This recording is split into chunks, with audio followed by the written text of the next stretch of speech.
Can you imagine having $14 million in your bank and still feeling lost, thinking it's fake? Believe it or not, this is a real story from the blind, where people, and often programmers, talk about their concerns and issues.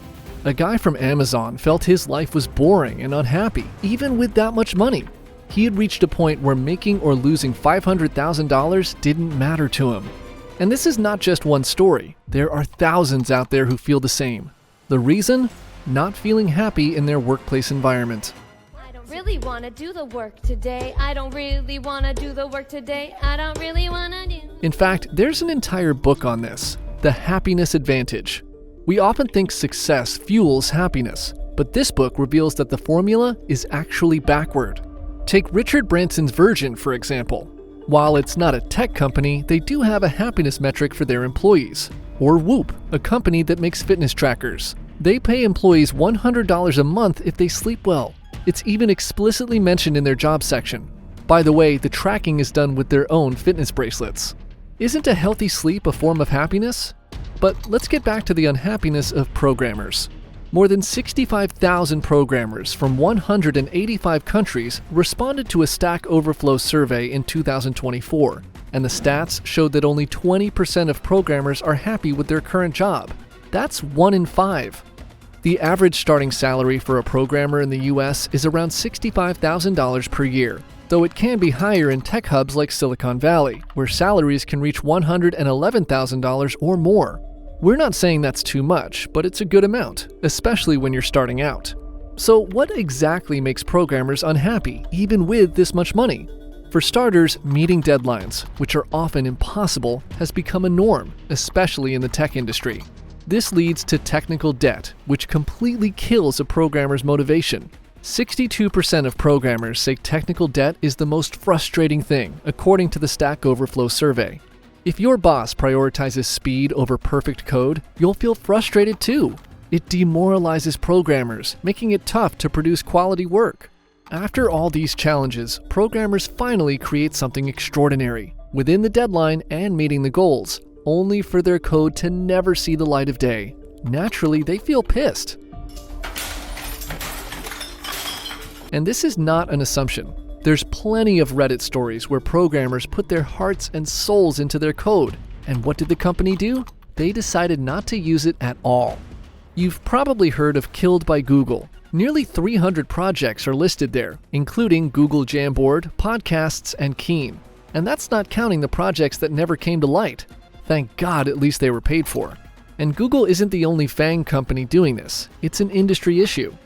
Okay, if we don't count the big 5 with the highest salaries, unhappiness can often be solved by changing jobs.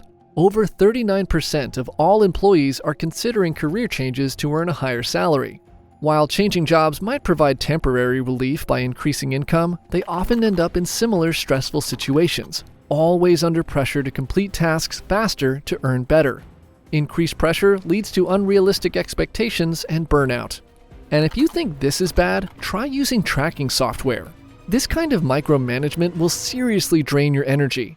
Instead of checking results, employers often assess progress through keystroke logging, screenshots, and internet usage tracking features. And that's what frustrates programmers. Just be careful. Everyone's watching you now. Yeah, totally, I know. Thanks, Javid. No, I mean they're watching you right now. Damn it, where is that camera? Constant stress leads to overthinking, which is common among programmers. Under such pressure, you start imagining 101 scenarios where your code might fail. Overthinking isn't healthy, whether you're a programmer or not.